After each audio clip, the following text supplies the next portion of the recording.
ಇಂದಿನ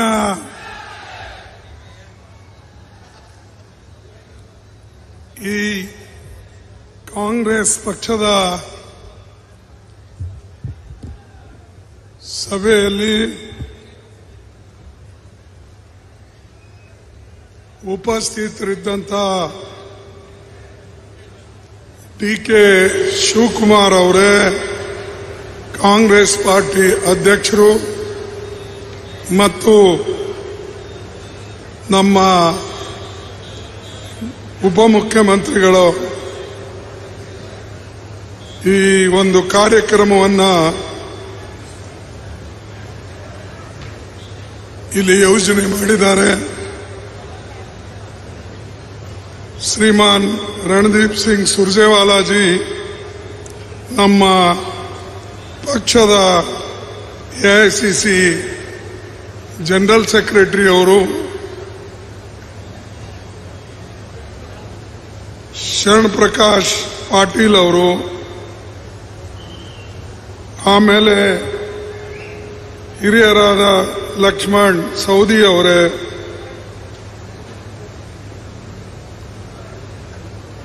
ನಾಸೀರ್ ಹುಸೇನ್ ಸಾಹೇಬ್ರೆ,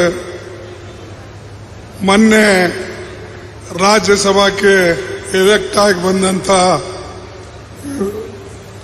ನಮ್ಮ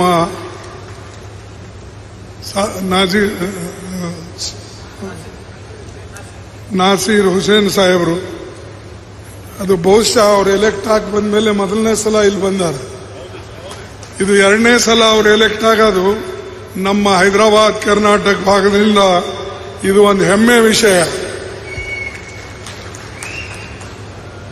ರಹೀಂ ಖಾನ್ ಸಾಹೇಬ್ರೆ, ನಮ್ಮ ಬೀದರ್ನ ಮಂತ್ರಿಗಳು, ಆಮೇಲೆ ಮಾಜಿ ಮಂತ್ರಿಗಳು ಮತ್ತು ತೆಲಂಗಾಣದಲ್ಲಿ ನಮ್ಮ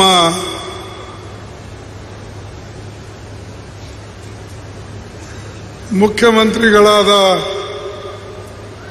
ರೆಡ್ಡಿ ಅವರ ಅಡ್ವೈಸರ್ ಆಗಿ ಕೆಲಸ ಮಾಡ್ತಾ ಇದ್ದಾರೆ.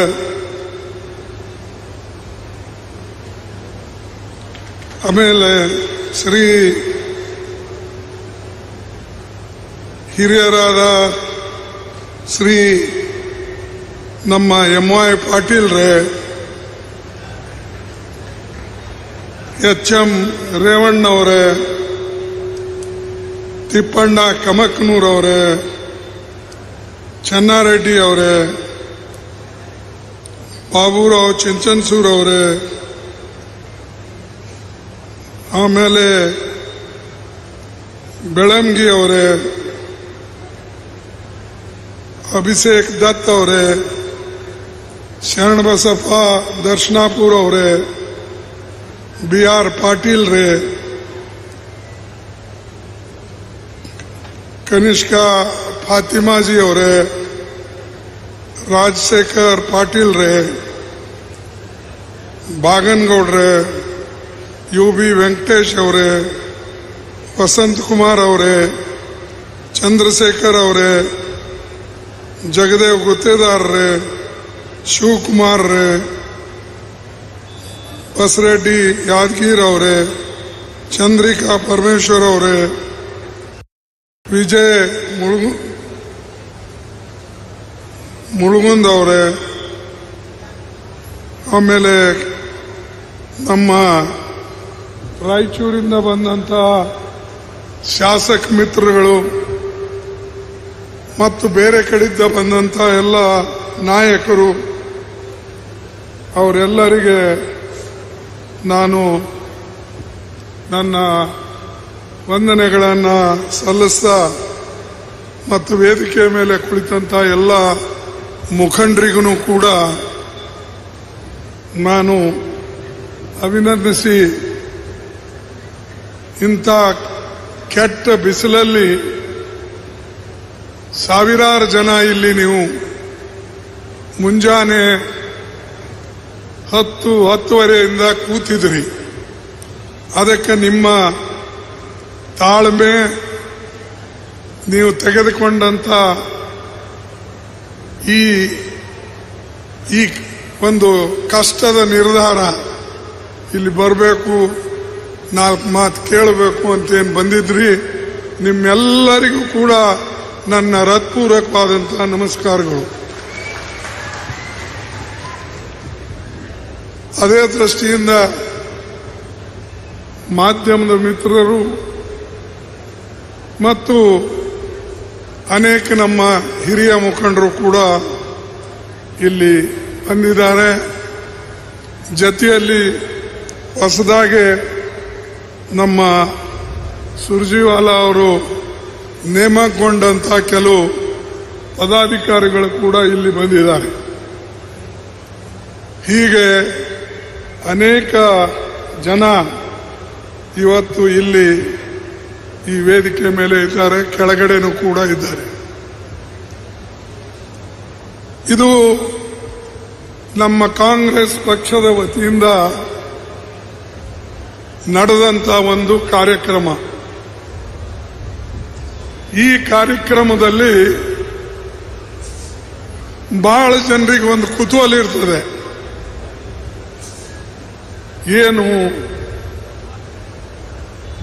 ಏನು ಹೇಳ್ತಾರೆ ಕೇಳಿ ನೋಡೋಣ. ಮತ್ತು ಇಲ್ಲಿ ಅನೇಕ ಸಾರಿ ಮೋದಿ ಅವರು ಕೂಡ ಬಂದು ಹೋಗಿದ್ದಾರೆ. ನಮ್ಮ ಭಾಗಕ್ಕೆ ಪ್ರೈಮ್ ಮಿನಿಸ್ಟರ್ ಬರಬೇಕು ಅಂದ್ರೆ ಬಹಳ ಕಡಿಮೆ. ಆದರೆ ನಮ್ಮ ಪ್ರೈಮ್ ಮಿನಿಸ್ಟರ್ ಇಲ್ಲಿ ಪದೇ ಪದೇ ಬಂದು ಹೋಗಿದ್ದಾರೆ. ಆದರೆ ಬಂದು ಹೋದ ಮೇಲೆ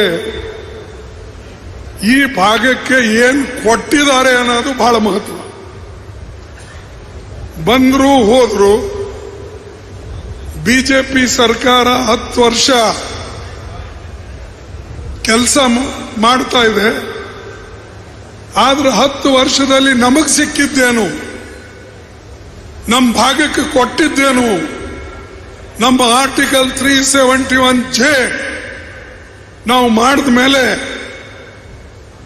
ಅದಕ್ಕೆ ಅನುಷ್ಠಾನ ಏನು ಕೊಟ್ಟರು ಕೇಂದ್ರದವರು, ಯಾವ ಪ್ರಗತಿ, ಯಾವ ಫ್ಯಾಕ್ಟರಿಗಳು, ಯಾವ ಕೆಲಸಗಳು,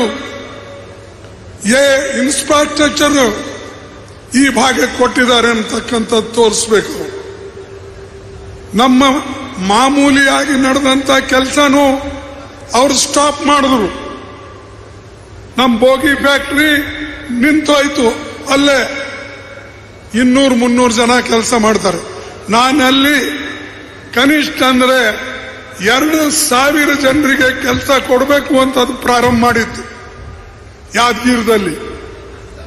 ಆದರೆ ಅದಕ್ಕೆ ಮುಂದುವರಿಸಲಿಲ್ಲ, ಅಲ್ಲಿಗೆ ನಿಲ್ಲಿಸ್ಬಿಟ್ಟು. ಅದೇ ರೀತಿಯಾಗಿ ಕೆಲವು ಬದಲಾವಣೆಗಳನ್ನ ಈ ಭಾಗಕ್ಕೆ ಮಾಡಬೇಕು ಅಂತ ಹೇಳಿ ನಾನು ಪ್ರಧಾನಮಂತ್ರಿಗೆ ಭೇಟಿಯಾದಾಗ ಅವರು ಯಾವಾಗಲೂ ಸ್ವಲ್ಪ ನಮಗೆ ಭೇಟಿ ಆಗ್ತಿರ್ತಾರೆ ಅವಾಗ.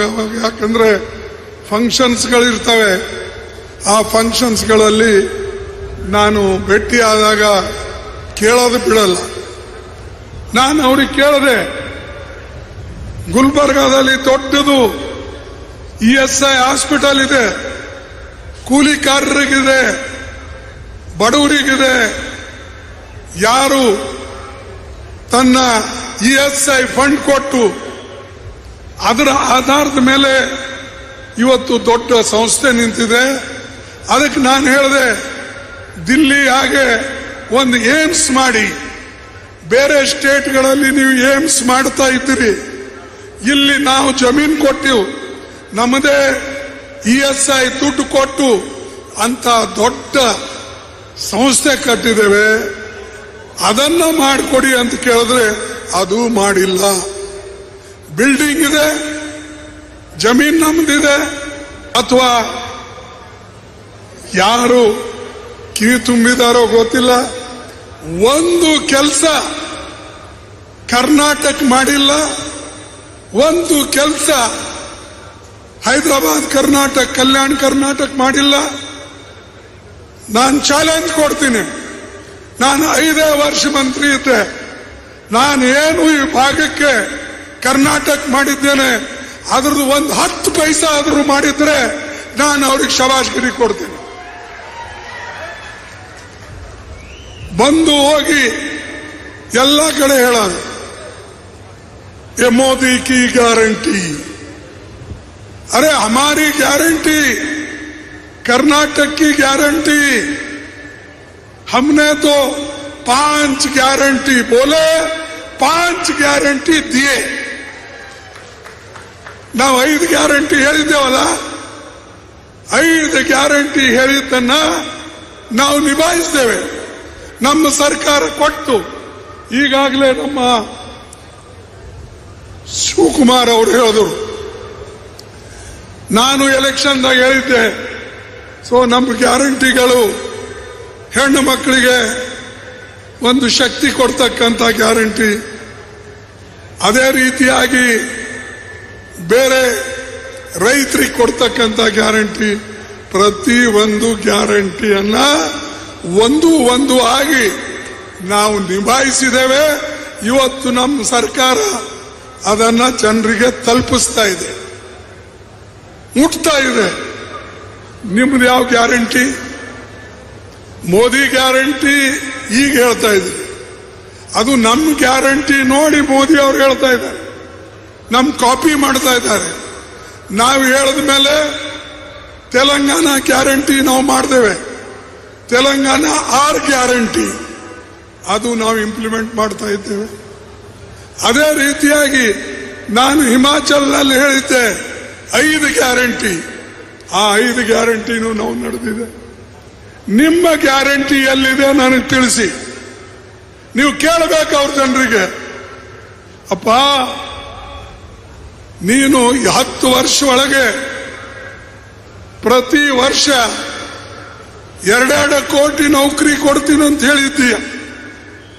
2 ಕೋಟಿ ನೌಕರಿ ಕೊಟ್ರ ನೀವು ಹೇಳ್ಬೇಕು, ನಿಮ್ ಬಾಯಿಂದ ಬರ್ಬೇಕು. 2 ಕೋಟಿ ನೌಕರಿ ಕೊಟ್ರ? ಇಲ್ಲ. ಇಲ್ಲ ಅಂದ್ರೆ ಮೋದಿ ಅವರು ಸುಳ್ಳೋ ನಾನು ಸುಳ್ಳೋ? ಕೊಟ್ಟಿಲ್ಲ ಅಂದ್ರೆ ಅವ್ರು ಸುಳ್ಳಲ್ಲ, ಬಿಜೆಪಿ ಸುಳ್ಳಲ್ಲ. ಬಿಜೆಪಿ ಸರ್ಕಾರ ಹೇಳಿತು, ಯಾಕೆ ಕೊಡ್ಲಿಲ್ಲ? ಅದು ನಿಮ್ ಗ್ಯಾರಂಟಿ ಇರಲಿಲ್ಲ. ಅದೇ ರೀತಿಯಾಗಿ ಸೋನಿಯಾ ಗಾಂಧಿ ಅವರು ಯಾರಿಗೆ ಗ್ಯಾರಂಟಿ ಅಂತ ಹೇಳಲಿಲ್ಲ, ಬಡ ಜನರಿಗೆ ಹೊಟ್ಟಿಗೆ ಅನ್ನ ಇಲ್ಲ ಅಂತ ಹೇಳಿ ಅವರು ಫುಡ್ ಸೆಕ್ಯೂರಿಟಿ ಗ್ಯಾರಂಟಿ ಕೊಟ್ಟರು, ಕಾನೂನು ತಂದರು. ನಾವು ನಿಜನೋ ಮೋದಿ ಅವರು ನಿಜ ನೀವು ಹೇಳಿಬಿಡಿ. ಮನ್ರೇಗಾ ಅಂತ ಕಾನೂನು ನಾವು ತಂದೇವೆ, ಬಡವರಿಗೆ ಕನಿಷ್ಠ 100 ದಿವಸ ಆದರೂ ಕೂಲಿ ಸಿಗಲಿ, ಅವರಿಗೆ ಹೊಟ್ಟಿ ತುಂಬ ಅನ್ನ ಸಿಗಲಿ ಅಂತ ಮಾಡಿಕೊಟ್ಟೇವೆ. ನೀವೇನ್ ಮಾಡಿದ್ರಿ? ಮಕ್ಕಳಿಗೆ ಮಿಡ್ಲ್ ಸ್ಕೂಲ್ ವರೆಗೆ ಪುಕ್ಸಟೆ ಎಲ್ಲ ಕಡೆ ಎಜುಕೇಶನ್ ಕೊಡಬೇಕು ಅಂತ ಹೇಳಿ ನಾವು ಮಾಡಿದೇವೆ. ನೀವೇನ್ ಮಾಡಿದ್ರಿ? MSP ಮೋದಿ ಅವರು ಹೇಳಿದ್ರು, MSP ನ ಹೆಚ್ಚಿಗೆ ಮಾಡ್ತೀನಿ ರೈತರಿಗೆ ಅಂತ. MSP ಹೆಚ್ಚಿಗಾಯ್ತಾ? ಏನ್ ನಾವು ನಮ್ಮ ಕಾಲದಾಗೆ ಏನ್ ಹೆಚ್ಚಿಗೆ ಮಾಡಿದ್ದೇವೆ ಅದಕ್ಕೆ ಹೋಲಿಸಿದ್ರೆ ಅದು ಗಜಾಂತರ ವ್ಯತ್ಯಾಸ. ಇವತ್ತಿನ ಪ್ರಮಾಣ ಏನಿದೆ ನಾವು ಮಾಡಿದ್ದೇನೆ, ಅದು ಮಾಡಲಿಲ್ಲ. मैं किसानों की आमदनी बढ़ाऊंगा, ಡಬಲ್ ಕರ್ दूंगा ಅಂತ ಹೇಳಿದ್ರು. ನಾನು ಹೇಳಿಲ್ಲಿದು ಮೋದಿ ಅವ್ರ ಮಾತೆ. ನಿಮಗೆಲ್ಲ ಗೊತ್ತಿದೆ ಅಲ್ಲ, ಯಾಕಂದ್ರೆ ನೀವು ಟಿವಿ ನೋಡ್ತೀರಿ, ದಿನ ಎದ್ದು ಕೂಡಲೇರ ಅಡ್ವರ್ಟೈಸ್ಮೆಂಟ್ ನೋಡ್ತೀರಿ, ಅವ್ರದ್ದು ಅವ್ರ ಫೋಟೋ ಬರ್ತದೆ. ಈ ಗ್ಯಾರಂಟಿಗಳು ಎಲ್ಲಿ ಹೋದವಪ್ಪ? ಈ ಗ್ಯಾರಂಟಿಗಳು ಮರ್ತು ಬಿಟ್ರು. ಈಗ ಹೊಸ ಗ್ಯಾರಂಟಿ ತರ್ತಾರೆ. ಏನು ಹೊಸ ಗ್ಯಾರಂಟಿ ನಿಮ್ದು? ನಮ್ಮ ಕಾಲದಲ್ಲಿ ಗ್ಯಾಸ್ ಸಿಲಿಂಡರ್ 55 ರೂಪಾಯಿ ಇತ್ತಿತ್ತು, ನಿಮ್ಮ ಕಾಲದಲ್ಲಿ 90 ರೂಪಾಯಿ ಇವತ್ತಾಗಿದೆ. ಇದೇ ಗ್ಯಾರಂಟಿನಾ? ಪೆಟ್ರೋಲ್ ಡೀಸೆಲ್ ಡಬಲ್ ಆಗಿದೆ, ಇದೇ ಗ್ಯಾರಂಟಿನಾ? ನಮ್ಮ ಕಾಲದಲ್ಲಿ 60 ರೂಪಾಯಿ ಪೆಟ್ರೋಲ್ ಇದ್ರೆ ಈಗ 100 ರೂಪಾಯಿ ಮ್ಯಾಲಿದೆ. ಆದ್ರೂ ಕೆಲವು ಜನ ಏನ್ ಮೋದಿ, ನಾನು ಅದು ಒಂದ್ಸಾರಿ ಒಂದು ಸೋಂಗ್ ತರ್ತಾರೆ, ಇನ್ನೊಂದು ಸಾರಿ ಇನ್ನೊಂದು ಸುಳ್ಳು ಹೇಳ್ತಾರೆ. ಅದೇ ರೀತಿಯಾಗಿ ಮೋದಿಜಿಯವರು ಇನ್ನೊಂದು ಮಾತು ಹೇಳ್ತಾರೆ. ಮೊದಲು ಹೇಳಿದ್ರು, ಈಗನೂ ಏನು ಹೇಳ್ತಾರೆ, ನನ್ನ ಪಾರ್ಟಿ ಅನ್ನಲ್ಲ ಅವರು. ये मोदी जब तक जिंदा है वो मोदी की गारंटी करके दिखाऊंगा. अरे ನಿನ್ ಪಾರ್ಟಿ ಹೆಸರು ಹೇಳು ಮಾರಾಯ. ನೀನು ಇರೋವರಿಗೆ ಅಂತ ಹೇಳೋದಕ್ಕಿಂತಲೂ ನನ್ನ ಪಾರ್ಟಿ ಇರೋವರಿಗೆ ಅಂತಾರ ಹೇಳು. ಅದು ಬಿಟ್ಟು ए मोदी की गारंटी, वो मोदी की गारंटी, यही गारंटी तुम्हारे को. 2,000 ನೌಕರಿ ಕೊಡ್ತೀನಿ ಅಂತ ಹೇಳಿದ್ರೆ 2 ಕೋಟಿ ನೌಕರಿ ಇಲ್ಲ. 15 ಲಕ್ಷ कपड़ा मैं बाहर से लाता हूं, स्विट्जरलैंड बैंक में है. कहा है भाई वो पैसे? 15 लाख ಸಿಗ್ತಾ. 15 लाख ಸಿಗ್ತೇನ್ರಿ? ಯಾರೋ ಈ ಕಡೆ ಎಲ್ಲ ಸಿಕ್ಕಂಗ್ ಕಾಣ್ತದ, ಕೈ ಎತ್ತಲ್ಲ. ನಿಮಗ್ ಸಿಗ್ತಾ 15 ಲಕ್ಷ? ಇಲ್ಲ ಅಂದ್ರೆ ನೀವು ಎದೆ ಮೇಲೆ ಕೈ ಇಟ್ಕೊಂಡು ಪ್ರಾಮಾಣಿಕವಾಗಿ ನೀವು ಯಾವ ದೇವರಿಗೆ ನಡ್ಕೊಳ್ತೀರಿ ಆ ಹೆಸರಿನ ಮೇಲಾದರೂ ಅವರು ಸುಳ್ಳು ಖರೆ ಅನ್ನೋದು ಹೇಳ್ಬಿಡಿ. ಯಾಕಂದ್ರೆ ದೇವರಿಗೆ ಬಹಳ ಪದೇ ತರ್ತಾರೆ ಮಧ್ಯದಲ್ಲಿ ತಂದು. ದೇವರ ಹೆಸರು ತಗೊಂಡೇ ಹೇಳಿ. ಮೊನ್ನೆ ರಾಮನ ಪ್ರತಿಷ್ಠಾಪನೆ ಆಯಿತು, ಪ್ರಾಣ ಪ್ರತಿಷ್ಠೆ. ಅದಕ್ಕೆ ಮುಟ್ಟಿ ಹೇಳಿ 15 ಲಕ್ಷ ರೂಪಾಯಿ ಕೊಟ್ನ. ರೈತರ ಆಮದಾನಿ ದುಪ್ಪಟ್ಟು ಮಾಡ್ತೀನಂದ್ರೆ ಮಾಡ್ದ. 2 ಕೋಟಿ ನೌಕರಿ ಪ್ರತಿ ವರ್ಷ ಕೊಡ್ತೀನಂತ ಕೊಟ್ಟ. MSP ಕೊಡ್ತೀನಂತ ಕೊಟ್ಟ. ಏನ್ ಮಾಡಿದೆ? ಮತ್ತ ಈ ಕಡೆ ದೇವ್ರ ಹೆಸರು ಹೇಳೋದು, ಆ ಕಡೆ ಬಡವರಿಗೆ ತುಳಿಯೋದು. ಬಡವರಿಗೆ ಇವತ್ತು ಬೆಲೆ ಏರಿಕೆ ಇಷ್ಟಾಗಿದೆ, ಗಗನಕ್ಕೇರಿದೆ. ಯಾವ ಬಡಗರು ಬದುಕಂಗಿಲ್ಲ. ಇವತ್ತೇನಾದ್ರೂ ಆಹಾರ ಧಾನ್ಯ ಕೊಡ್ತಕ್ಕಂಥದ್ದು. ಮತ್ತು ಕರ್ನಾಟಕ ರಾಜ್ಯದಲ್ಲಂತೂ 5 ಗ್ಯಾರಂಟಿ ನಮ್ಮ ಪಾರ್ಟಿ ಏನು ಕೊಟ್ಟಿದೆ. ಆ 5 ಗ್ಯಾರಂಟಿಯಿಂದ ಬಡವರು ಸ್ವಲ್ಪ ಉಸಿರಾಡ್ತಾ ಇದ್ದಾರೆ. ಅದಕ್ಕಾಗಿ ಇಂಥ ಪಕ್ಷಕ್ಕೆ ನೀವು ನಂಬಾಡಿ. ಇವತ್ತು ನಾನು ಕೆಲಸಕ್ಕಾಗಿ ಓಟ್ ಕೇಳ್ತಾ ಇದ್ದೀನಿ. ಯಾರು ಕೆಲಸ ಮಾಡ್ತಾರೋ ಅವ್ರಿಗೆ ಓಟ್ ಕೊಡಿ. ಇದು ಏನಂದ್ರೆ ಅವನಿಗೆ ಬೇಡ ಇವನಿಗೆ ಬೇಡ ಅಂತ ನಾನು ಹೇಳಲ್ಲ. ನೀವು ಕೆಲಸ ನೋಡಿದ್ರಿ. ನಮ್ಮ ಕಾಂಗ್ರೆಸ್ ಪಾರ್ಟಿ ಈ ಭಾಗದಲ್ಲಿ, ಈ ಪಾರ್ಲಿಮೆಂಟ್ ಕ್ಷೇತ್ರದಲ್ಲಿ ಏನು ಕೆಲಸ ಮಾಡಿದೆ ನೀವು ನೋಡಿದ್ರಿ. ಕೆಲಸ ಬೇಕು ಅಂದ್ರೆ ಕಾಂಗ್ರೆಸ್ ಪಾರ್ಟಿಗೆ ಓಟ್ ಕೊಡಿ. ಕೆಲಸ ಬೇಡಪ್ಪ, ನಾವು ಬರೇ ಮಂತ್ರ ಹಾಡಬೇಕು, ಮೋದಿ ಹೇಳಿದ್ದೆ ಕೇಳಬೇಕು ಅಂತಂದ್ರೆ ಅದು ನಿಮಗೆ ಬಿಟ್ಟಿದ್ದು. ನಾವು ಯಾವಾಗಲೂ ಈ ಭಾಗಕ್ಕೆ ಒಳ್ಳೆ ತೊಡ ಮಾಡಿದೆ. ಸೆಂಟ್ರಲ್ ಯೂನಿವರ್ಸಿಟಿ ಮಾಡಿಕೊಟ್ಟೇವೆ, ನ್ಯಾಷನಲ್ ಹೈವೇಗಳು ಮಾಡಿಕೊಟ್ಟೇವೆ, 37 ಟ್ರೈನ್ಗಳು ಬಿಟ್ಟುಕೊಟ್ಟೇವೆ. ಒಂದು ಟ್ರೈನ್ ಮೋದಿ ಅವರು ಯಾವುದೋ ಬಿಟ್ರೆ ಅದು ಜೆಂಡಾ ತೋರಿಸ್ತಾರೆ. ನಾನು 37 ಬಿಟ್ಟರು ಒಂದನ್ನು ತೋರಿಸಲಿ. ಇಡೀ ಕರ್ನಾಟಕದಲ್ಲೇ ನಾವು ಅದಕ್ಕೆ ಕೆಲಸ ಮಾಡೋರು ಜನರ ನೋವು ಯಾರಿಗೆ ಗೊತ್ತಿರ್ತದೆ. ಪ್ರಚಾರ ಮಾಡಲ್ಲ, ಜನರಿಗೆ ಹೇಳಿ ಮಾಡಲ್ಲ. ಅವ್ರಿಗೆ ಗೊತ್ತಿಲ್ಲದ್ರೂ ನಮ್ಮ ಕೆಲಸ ಆ ಕೆಲಸಗಳನ್ನ ಹುಡುಕಾಡಿ ಅವರಿಗೆ ಕೊಡಿಸ್ತಕ್ಕಂಥದ್ದು. ನನಗೆ ಯಾರೂ ಕೇಳಿಲ್ಲ ಸೆಂಟ್ರಲ್ ಯೂನಿವರ್ಸಿಟಿ ಗುಲ್ಬರ್ಗಾಕ್ ಮಾಡಿ ಅಂತ. ನನಗೆ ಯಾರೂ ಕೇಳಿಲ್ಲ national highway Gulbarga to Bengaluru Raichur via ಮಾಡಿ ಅಂತ. ನನಗೆ ಯಾರೂ ಕೇಳಿದಿಲ್ಲ ಬೋಗಿ ಫ್ಯಾಕ್ಟರಿ ಮಾಡಿ ಯಾದಗಿರದಲ್ಲಿ ಅಂತ. ನನಗೆ ಯಾರೂ ಕೇಳಿದಿಲ್ಲ ಟೆಕ್ಸ್ಟೈಲ್ ಪಾರ್ಕ್ ಮಂಜೂರು ಮಾಡಿ ಅಂತ. ಇದು ನಾವು ಮಾಡಿದ್ಯಾಕಂದ್ರೆ ಇಲ್ಲಿನ ಜನ ಬಡವರಿದ್ದಾರೆ, ಇಲ್ಲಿನ ಜನ ಹಿಂದುಳಿದವರಿದ್ದಾರೆ, ಆರ್ಥಿಕವಾಗಿ, ಸಾಮಾಜಿಕವಾಗಿ, ಶೈಕ್ಷಣಿಕವಾಗಿ. ಅದಕ್ಕಾಗಿ ನಾವು ಆರ್ಟಿಕಲ್ 371 ತಂದಿದ್ದು ಇದಕ್ಕಾಗಿ. ಇವತ್ತು ನಮ್ಮ ಮೋದಿ ಅವರು ಕೊಟ್ಟಿದ್ದೇನೆಂದ್ರೆ ಬಿಜೆಪಿ ಅವರು ಏನು ಮಾಡಿದವರು ಬಂದು ಓಟ್ ಕೇಳ್ತಾರೆ, ಕೆಲವು ಜನ ಅವ್ರಿಗೆ ಓಟ್ ಕೊಡ್ತಾರೆ. ನೀವೇ ಯೋಚನೆ ಮಾಡಿ ಬೇರೆಯವ್ರಿಗೆ ಏನು ಅನಿಸ್ತದೆ, ಕೆಲಸ ಮಾಡಿದವ್ರಿಗೆ ಏನು ಯಾವ ರೀತಿಯಾದಂತ ಒಂದು ತಿಳುವಳಿಕೆ ಅಥವಾ ಅವ್ರಿಗೆ ಫೀಲಿಂಗ್ ಬರ್ತದೆ. ಅದಕ್ಕೆ ಬಂಧುಗಳೇ, ಇದು ಒಂದು ಕಡೆ ಆಯ್ತು. ಈಗ ನಾವು ಹೊಸ ಗ್ಯಾರಂಟಿಗಳು ಪ್ರಾರಂಭ ಮಾಡಿದ್ದೇವೆ. ಕಾಂಗ್ರೆಸ್ಲಿಂದ ನೀವು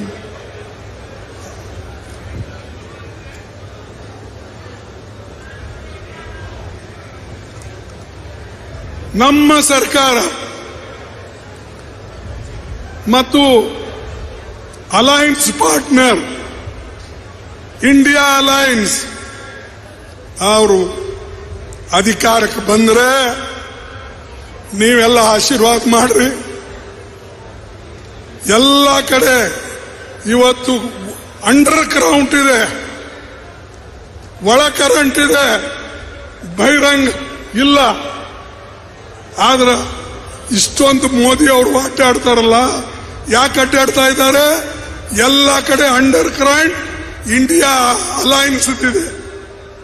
ಅದಕ್ಕಾಗಿ ಅವರು ಗಲ್ಲಿ ಗಲ್ಲಿ ರೋಡ್ ಶೋಗಳು, ಅಲ್ಲಿ ಹೋದ ಕರ್ದಲ್ಲಿ ಹೋದ, ಎಲ್ಲ ಯಾರ್ಯಾರಿಗೆ ಕರಪ್ಟ್ ಅಂದ್ರು, ಯಾರ್ಯಾರು ಕರಪ್ಷನ್ದಾಗ ಇನ್ವಾಲ್ವ್ ಅಂತ ಹೇಳಿ ಅವರಿಗೆ ಇಡಿ, ಇನ್ಕಮ್ ಟ್ಯಾಕ್ಸ್, ಆಮೇಲೆ ನಿಮ್ಮ CVC ಇವು ಎಲ್ಲ ಕೇಸ್ ಹಾಕಿ ಪ್ರತಿ ಒಬ್ಬರಿಗೂ ತಮ್ಮ ಪಾರ್ಟಿಯಲ್ಲಿ ತಗೊಂಡ್ರು. ಅರೆ, ನಮ್ಮ ಪಾರ್ಟಿಯಲ್ಲಿ ಇರೋವರೆಗೆ ಅವ್ರು ಕರಪ್ಟ್ ಆದ್ರು, ನಿಮ್ಮ ಪಾರ್ಟಿಯಲ್ಲಿ ಬಂದ ಕೂಡಲೇ ಅವ್ರು ಸ್ವಚ್ಛ ಆದ್ರ. ಅದಕ್ಕೆ ನಾ ಯಾವಾಗಲೂ ಹೇಳ್ತೀನಿ, ಮೋದಿ ಅವ್ರ ಹತ್ರ, ಶಾನ್ ಹತ್ರ ಒಂದು ದೊಡ್ಡ ಮಷೀನ್ ಇದೆ, ವಾಷಿಂಗ್ ಮಷೀನ್.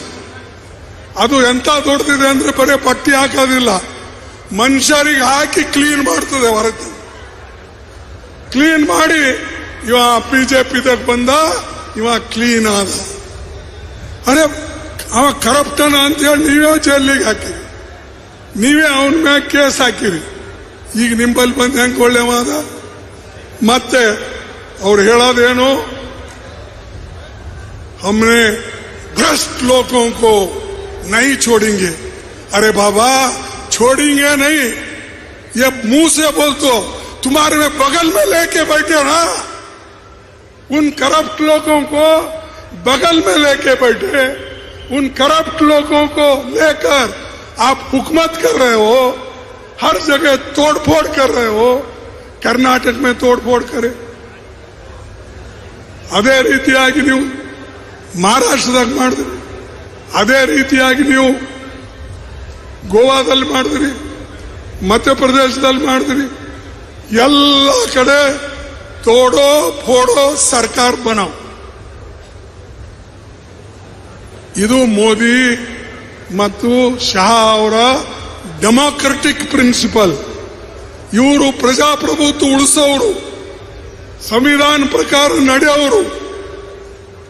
ಅದಕ್ಕೆ ಇಂಥವರಿಂದ ಹುಷಾರಿರಬೇಕು. ದಯವಿಟ್ಟು ನೀವು ಹೋದ್ಸಲ ಏನೋ ನನಗೆ ಮೋಸ ಆಯ್ತು ಗೆಲ್ಲಿಸಲೇಬೇಕು, ಆ ಸೇಡ್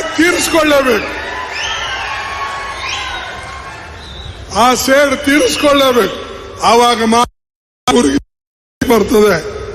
ಇಲ್ದ್ರೆ ನಾವಿಷ್ಟು ಕಟ್ಪಟ್ಟು ಆರ್ಟಿಕಲ್ 371 ಮಾಡಿ ಸಂವಿಧಾನದಲ್ಲಿ ಕಲಬುರಗಿ ಹೆಸರು ಹಾಕಿ ಇವತ್ತು ಎತ್ತರಕ್ಕೆ ಒಯ್ದಿದ್ದೇವೆ.